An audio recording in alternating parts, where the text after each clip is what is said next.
मित्रों नमस्कार। मैं धनीराम पटेल, एडवोकेट बिलासपुर छत्तीसगढ़।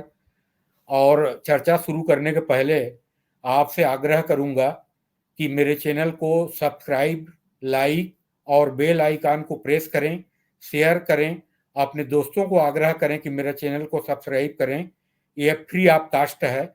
और आज लोकसभा चुनाव 2024 के बारे में चर्चा करने के लिए, जिसमें छत्तीसगढ़ और मध्य प्रदेश की चर्चा करेंगे, भाजपा के वरिष्ठ नेता जगन्नाथ पनिग्रही जी जुड़े हैं। अपने व्यस्तम समय में मैंने उन्हें आग्रह किया तो उन्होंने समय निकाला है। और अभी छत्तीसगढ़ लोकसभा चुनाव में संगठन की तरफ से 3 लोकसभा के प्रभारी रहे हैं। और हमारे रायगढ़ जिले के, मेरे गांव के पड़ोस के गांव की ही हैं। बरमकेला के पास इनका गांव है और पुसौर के रायगढ़ जिला के पास मेरा गांव है। तो पाणिग्रही साहब नमस्कार। नमस्कार भाई साहब। तो आज चर्चा अपन को करना है पाणिग्रही जी, छत्तीसगढ़ के लोकसभा चुनाव और मध्य प्रदेश के लोकसभा चुनाव जी। अभी छत्तीसगढ़ के 11 लोकसभा चुनाव में से लगभग 4 लोकसभा का हो चुका है चुनाव और जी। 7 लोकसभा का कल वोटिंग है। तो ये जो अपना विश्लेषण है, चर्चा है, ये कोई एग्जैक्ट पोल नहीं है। ये पाणिग्रही जी और मेरा विश्लेषण है, चर्चा है लोकसभा चुनाव में। तो पाणिग्रही जी, मेरा अनुमान है कि पिछले 14 के लोकसभा चुनाव में बीजेपी को 10 सीट मिली थी, 11 में कांग्रेस को 1 सीट मिली थी और वोट परसेंट की जो अंतर थी वो लगभग 9% की अंतर थी। बीजेपी को लोकसभा चुनाव में कांग्रेस से 9% अधिक वोट मिली थी और 19 के लोकसभा चुनाव में, जो विधानसभा चुनाव में कांग्रेस को बीजेपी से 10% अधिक वोट मिला था और बीजेपी को हार मिली थी। और बीजेपी को जस्ट 4 महीना बाद जो लोकसभा चुनाव हुआ उसमें बीजेपी को छत्तीसगढ़ में 51% वोट और कांग्रेस को लगभग 41% वोट, 10% वोट की अंतर थी। और सीट में बीजेपी को मिला था 9 सीट और कांग्रेस को मिला था 2 सीट। तो मेरा तो आकलन और विश्लेषण है पाणिग्रही जी कि बीजेपी को जो 10% वोट की लीड मिली थी पिछले चुनाव में कांग्रेस से, वो कम से कम 12% वोट की लीड मिलेगी और 11 में 11 सीट मिलेगी, ऐसा मेरा आकलन है। इसमें मैंने अभी कई क्षेत्रों का दौरा भी किया अपने स्तर पे और देखा, चाहे महासमुंद लोकसभा हो, चाहे रायपुर हो, चाहे रायगढ़ हो, चाहे अपने बिलासपुर में भी हो, तो लोगों में जो लोक कल्याणकारी योजना विधानसभा चुनाव में भाजपा ने जो लागू किया है चुनाव के बाद, चाहे महतारी बंधन योजना हो, चाहे किसानों को पर क्विंटल 3100 देने की घोषणा हो और कई अन्य जो योजनाएं हैं, उससे लोगों की जो भाजपा के प्रति रुझान है उसमें वृद्धि हुई है। और मोदी के प्रति जो मोदी जी का लोकप्रियता है, उनके प्रति लगाव है और उनके प्रति जो खिंचाव है, उसमें भी पिछले लोकसभा चुनाव से अभी अधिक है। तो मेरा तो मानना है छत्तीसगढ़ में 11 में 11 सीट भाजपा जीतेगी और वोट की जो परसेंट की जो अंतर है वो पिछले चुनाव के 10 से 12 होगी। तो पाणिग्रही जी, आप क्या कहना चाहेंगे? आप बीजेपी के नेता हैं, तो आप अपना आकलन बताएंगे। पटेल जी, सबसे पहले आपके सारे दर्शकों को मेरा प्रणाम। मैं स्पष्ट शब्दों में इस बात को कहना चाहूंगा और जो सत्य है वो सबको दिखाई पड़ता है। छत्तीसगढ़ में भारतीय जनता पार्टी 11 में से 11 सीट जीतेगी। और मैं इसलिए नहीं कह रहा हूं कि मैं भारतीय जनता पार्टी का सदस्य हूं, बल्कि एक एनालिसिस के रूप में, एक विश्लेषक के रूप में आपने जो विश्लेषण किया है, उसी तरह मेरा भी विगत 35 वर्षों का राजनीतिक अनुभव है और मैं विगत 35 वर्षों में जो राजनीतिक धरातल पर, जमीन पर काम किया हूं और मैं आज जो फीडबैक देख रहा हूं, उसके आधार पर मैं ये निश्चित रूप से कह सकता हूं कि इस बार भारतीय जनता पार्टी छत्तीसगढ़ के 11 का 11 सीट जीतेगी। उसके पीछे केवल मुंह में कहना नहीं है, कारण है। और पिछले चुनाव का भी मैं आपके सामने रखूंगा बात की, विधानसभा में क्या हुआ था और हम लोकसभा में क्या हुआ। पिछले चुनाव की बात पहले रख दूं, फिर मैं इस विश्लेषण पर आऊंगा। विधानसभा चुनाव में कांग्रेस ने इमोशनल छत्तीसगढ़ के लोगों के साथ ब्लैकमेलिंग किया।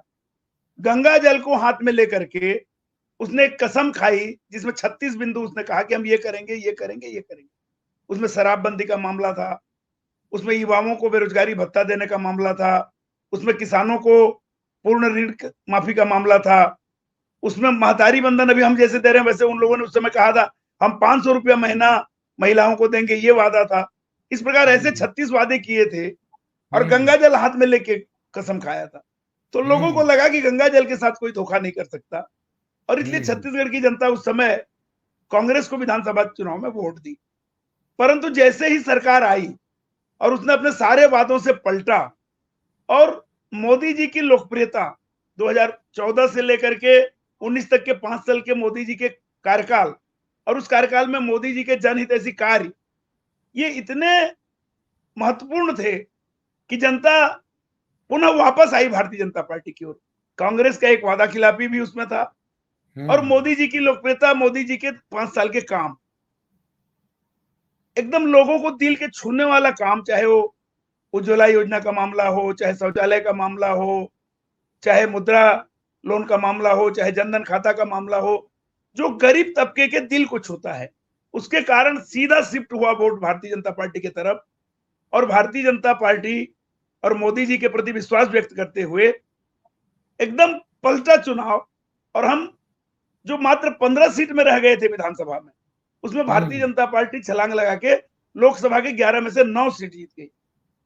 14 में कांग्रेस की सरकार थी उसके पहले 10 साल की और उस 10 साल की सरकार में जो घोटाले हुए थे, 2G, सेप्ट्रम, वेल्थ, कॉमनवेल्थ, इन सारे घोटालों से जनता त्रस्त थी और एक विकल्प खोज रही थी और मोदी जी के रूप में एक ऐसा विकल्प मिला देश की जनता को और खास करके छत्तीसगढ़ की जनता को भी, जिससे हम 10 सीट जीतने में सफल हुए। और लोकसभा की दृष्टि से अटल जी के समय से लेकर के अपन हमेशा 8, 9, 10, 8, 9, 10 सीटों में रहे। कभी भी भारतीय जनता पार्टी इससे नीचे नहीं गई लगातार वर्षों से। पर इस बार भारतीय जनता पार्टी की सरकार बनी कांग्रेस के उस वादा खिलाफी के कारण। उसने जो 36 वादे किए थे उसको पूरा नहीं किया। भारतीय जनता पार्टी ने अपने घोषणा पत्र पर यह विश्वास दिलाने में सफल रही। मोदी जी के गारंटी जब हमने कहा तो मोदी जी ने के गारंटी के नाम पर लोगों को विश्वास जमा की। मोदी का अगर गारंटी है तो ये झूठ नहीं हो सकता और इसके कारण भारतीय जनता पार्टी की सरकार बनी।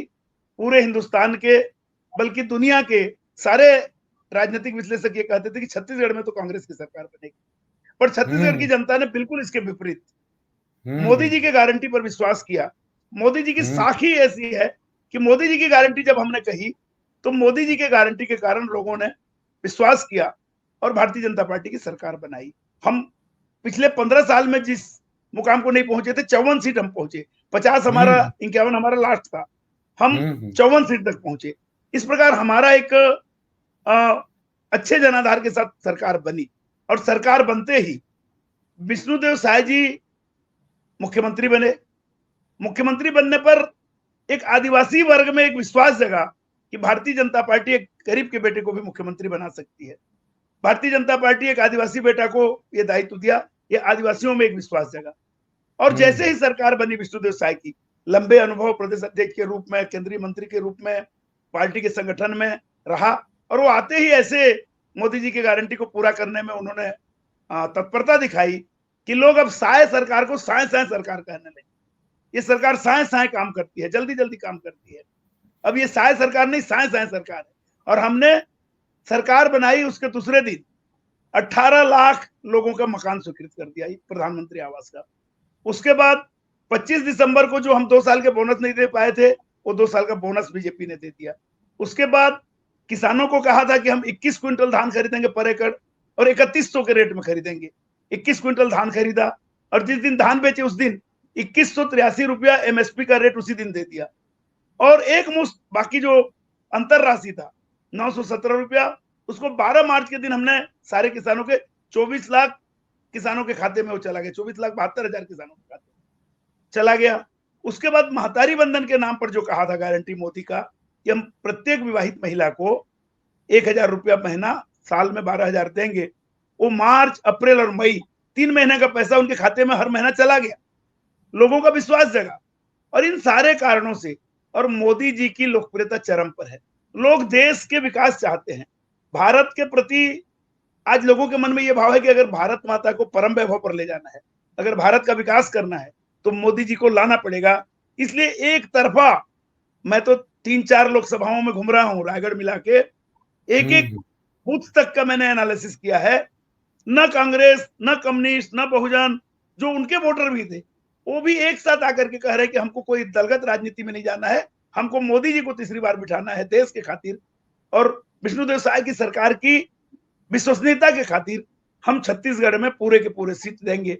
इस प्रकार लोग नारा लगाते हैं 11 का 11। जैसे हम कहते हैं अब की बार 400 पार, तो पब्लिक से नारा आता है छत्तीसगढ़ में 11 का 11। तो इस प्रकार 11 सीट आएगी छत्तीसगढ़। तो मैं यहाँ पे एक चीज और आपसे पूछना चाहूंगा, उसमें चर्चा करना चाहूंगा कि पिछले 5 साल में जो कांग्रेस की सरकार थी, उसने औद्योगिकरण को पूरा इग्नोर कर दिया और नरवा घुरुआ गरवा, ये नरवा घुरुआ गरवा अच्छी चीज है, लेकिन धरातल में ये नरवा घुरुआ गरवा में इतना भ्रष्टाचार हुआ, लोग इतने ऊब चुके। इसमें भी महत्वपूर्ण कारण था कि कांग्रेस सरकार से लोग नाराज हुए। तो इसके बारे में क्या कहना चाहेंगे? और एक चीज और कहना चाहूंगा कि इन्वेस्टमेंट समिट जो अपने मध्य प्रदेश में, गुजरात में, वाइब्रेंट गुजरात और मध्य प्रदेश में होता है, यहां भी मेरे ख्याल से इन्वेस्टमेंट समिट होनी चाहिए छत्तीसगढ़ में। तो इसके बारे में बताना चाहेंगे। जो खेलवाड़ योजना था, नरवा घुरुआ गरवा और बेरोजगारी भत्ता की भी बात किया था गंगा जल छू के, मैंने कांग्रेस जिक्र की किया है। जी जी जी। ये अगर लोगों के बीच जाकर के, जैसे ही नरवा गुरुआ भारी के बारे में भारतीय जनता पार्टी के कार्यकर्ता गोठानों में जाना शुरू किए, गोठानों का पोल खोलना शुरू किए, तब लोगों की ओर से जो रिस्पांस आया वो मैं आपको बताता हूं, मेरा अनुभव। लोगों ने कहा नरवा गरवा घुरुआ बारी भूपेश बघेल के सबसे बड़े लबारी, भूपेश बघेल का सबसे बड़ा लबारी ये है। ये लोगों की ओर से रिस्पांस आया कि भूपेश बघेल के सबसे बड़े लबारी नरवा गरवा घुरुआ बारी, ये नारा लगने लगा लोगों की ओर से। और घोटाला गोबर खरीदी के नाम पर एक एक व्यक्ति इतना गोबर दिया, का पैसा वो लिया जितना गोबर वो साल भर अगर 100 गाय रखे तो नहीं हो सकता। पर लोगों को किया इस प्रकार का घोटाला, और उसमें 800 करोड़ से ज्यादा का घोटाला हुआ, जिसको 5 साल में हमारे कार्यकर्ताओं ने उजागर किया। और उसके कारण जनता में उसके ये लबारी, इसके ये झूठ खुला, और उसके आक्रोश से लोग कांग्रेस से नाराज हुए। और केवल एक घोटाला नहीं है पटेल जी, अनेक घोटाले। शराब घोटाला, सबसे बड़ा घोटाला शराब घोटाला, जो सरकार गंगा जल लेकर के ये कही थी कि हम शराब बंदी पूर्णतः करेंगे, वो सरकार 2000 करोड़ रुपए की शराब की घोटाला करती है। कच्चा दारू बना के सरकारी दुकानों में बेचा गया, लोग ईडी के फंदे में हैं। कोल घोटाला, आईएएस अफसर लोग जेल में हैं। महादेव सट्टा घोटाला, पूर्व मुख्यमंत्री के विरुद्ध एफआईआर दर्ज है। ऐसे अनेक घोटाले हैं जो कांग्रेस के चाल चरित्र को उजागर करता है। इसके कारण छत्तीसगढ़ की जनता नाराज है। और अभी लोकसभा में 11 के 11 में ये सारे कारण भी हैं। इन कारणों से भी 11 के 11 है। बेरोजगारी का मामला कहें तो इन्होंने कहा था कि 2500 रुपया हर बेरोजगार को देंगे, और 25 नया पैसा नहीं दिया। युवाओं में आक्रोश। और केवल उतना नहीं, आपने देखा पीएससी का घोटाला कि चेयरमैन के रिश्तेदार, मंत्रियों के रिश्तेदार, वहां के कर्मचारियों के रिश्तेदार ये डिप्टी कलेक्टर बन रहे हैं। ये पीएससी के सिलेक्ट इन्हीं लोगों का हो रहा है। जो आम जनता है छत्तीसगढ़ का, उसने ठगा सा महसूस किया और कांग्रेस को बदला। और इस बार भी कांग्रेस के इन घोटालों से त्रस्त है जनता और इसको देख रही है, इसलिए उनसे तो नाराज है। पर भारतीय जनता पार्टी की सरकार आने के बाद हमने जो कहा वो सब पूरा किया, इसके कारण एक विश्वास भारतीय जनता पार्टी के प्रति और जगा और क्लीन स्वीप होगा इस बार। किसी भी तरह की कोई रत्ती भर भी किसी प्रकार का कोई की कहां नहीं है। पूरा का पूरा सीट भारतीय जनता पार्टी 11 की 11 लेगी। इसमें मैं अभी कई लोगों से सुना, देखा, मीडिया में देखा कि आज लोग मोदी जी को एक संत आदमी है और इनका जीवन देश के प्रति समर्पित है, इस बात को मान लिया है। आज देखेंगे तो कांग्रेस ने 1 साल पहले हिंडनबर्ग के माध्यम से एक अमेरिका की फर्जी कंपनी जो अडानी ग्रुप पे हमला किया, उसका टारगेट अडानी ग्रुप नहीं था, भारत की इकोनॉमी को डिरेल करना था। लेकिन ये सब प्रोपेगेंडा करने के बाद भी लोगों के प्रति जो मोदी जी के प्रति आस्था है कि ये देश के प्रति समर्पित हैं और देश को आज जो देश की प्रतिष्ठा को विश्वव्यापी उन्होंने स्थापित किया है, तो इनके हाथ में देश सुरक्षित है, ये लोगों ने स्वीकार कर लिया है। मेरे को तो ये चीज लगता है और इसी के कारण आज देश में, हालांकि विपक्ष की पार्टियां बोल रही हैं कि बहुमत नहीं आएगी, ये होगी वो होगी, पिछले चुनाव से बहुत ज्यादा सीट मिलेगी और छत्तीसगढ़ में तो 11 से 11 सीट मिलेगी। आप इसके बारे में क्या कहना चाहेंगे? मोदी जी के प्रति जो लोगों के मन में आस्था है और पूरे भारत के लोगों का विश्वास है कि मोदी हैं तभी मुमकिन है जो कार्य हो रहे हैं। पर मैं इससे कुछ आगे बढ़ करके कहना चाहूंगा और मेरा जो विश्लेषण है, आज दुनिया 2 खेमों में बटा है। 190 देश जो रजिस्टर्ड हैं अपने संयुक्त राष्ट्र संघ में, उसमें से 10 देश ऐसे हैं जो भारत के प्रगति से चिढ़ रहे हैं। चीन उसकी एक उदाहरण हो सकता है। इन लोगों का भारत को रोकने के लिए पूरी तरह से प्रयास है, उसमें फंडिंग, टेक्नोलॉजी, खुफिया सारा तंत्र लगा करके वो भारत को रोकना चाहते हैं। पर भारत को रोकने का उन्होंने तरीका खोजा कि मोदी को रोक दो तो भारत का प्रगति रुक जाएगा। इसलिए इस चुनाव को उन लोगों ने बनाया है मुद्दा। इस चुनाव में मोदी को रोकने के लिए सारा षड्यंत्र वो रच रहे हैं। और दुर्भाग्य है इस देश का कि जो पार्टी कभी स्वतंत्रता का आंदोलन लड़ी थी, इस बात की गर्व करती है, वो सबसे पुरानी पार्टी कांग्रेस चीन के हाथों में बिक चुकी है। कांग्रेस अपने मन पर कुछ नहीं कर रही है, जो चीन कहता है वो करता है। आज आप कांग्रेस का घोषणा पत्र देखिए, पूरा चीन के कम्युनिज्म का फोटोकॉपी है, वो मुस्लिम लीग का फोटोकॉपी है उनका घोषणा पत्र। ये कांग्रेस में जो एमओयू एक हुआ था राजीव गांधी फाउंडेशन और चीन के कम्युनिस्ट के साथ, शायद उसका ही एक लक्षण अभी कांग्रेस के घोषणा पत्र में दिखा। सर्वे कराएंगे संपत्ति का, क्या करेंगे, रोहिंग्याओं को बांटेंगे। किस ओर जा रही है कांग्रेस? और दुनिया के इन 10 देशों को छोड़ दें, 8-10 देशों को, तो 190 में से 180 देश ऐसे हैं जो चाहते हैं भारत प्रगति करे, क्योंकि उनका प्रगति भी भारत के प्रगति के साथ जुड़ा हुआ है। जैसे कोरोना वैक्सीन का ही मामला ले लें, अगर भारत कोरोना वैक्सीन तैयार नहीं करता और मोदी जी 150 देशों में वो वैक्सीन नहीं भेजते, तो आज वो 150 देश की आबादी आधी हो गई होती। वो अगर आज जिंदा है तो भारत के कृपा पर जिंदा है, भारत के वैक्सीन पर जिंदा है, भारत की मित्रता के कारण जिंदा है। तो वो देश चाहते हैं भारत प्रगति करे और उनका मानना है कि भारत प्रगति करे तो मोदी जी आए तभी प्रगति होगा। इसलिए इस चुनाव में मोदी जी आए, ये उनकी आशा और भरोसा है दुनिया का, और वो दुनिया की बेहतरी के लिए मोदी जी को चाहते हैं दुनिया के लोग। और इसलिए भारत के लोगों के प्रति, क्योंकि वो जो 180 देश हैं वो किसी प्रकार का फंडिंग या सहयोग नहीं कर सकते, उतने सक्षम नहीं है, पर उनकी भावना लगी है और भारत के लोगों के प्रति एक आशा है कि भारत की जनता इस बार भूल और चूक नहीं करेगी और मोदी जी को 400 से ज्यादा सीट दिला करके एक मजबूत सरकार बनाएगी। इस प्रकार दुनिया के लोगों का भी हमारे प्रति इस प्रकार का भाव है और न केवल भारत बल्कि दुनिया का प्रगति मोदी जी के साथ जुड़ा हुआ है, भारत के साथ जुड़ा हुआ है। इसलिए सारा वर्ल्ड का 90% देश से भी ज्यादा आज भारत में मोदी जी के दोबारा आने की इंतजार कर रहे हैं, जिससे भारत की प्रगति हो और भारत की प्रगति के साथ साथ उनका भी प्रगति हो, दुनिया का भी प्रगति हो। दुनिया वैश्विक भारत आज बन चुका है। भारत, पूरे दुनिया के लोग भारत के प्रति आशा भरी नजरों से देख रहे हम्म। इसमें मैं एक चीज और आपसे के साथ साझा करना चाहूंगा कि कोरोना के कारण विश्व की अर्थव्यवस्था माइनस ग्रोथ में चला गया और मंदी की स्थिति आ गई।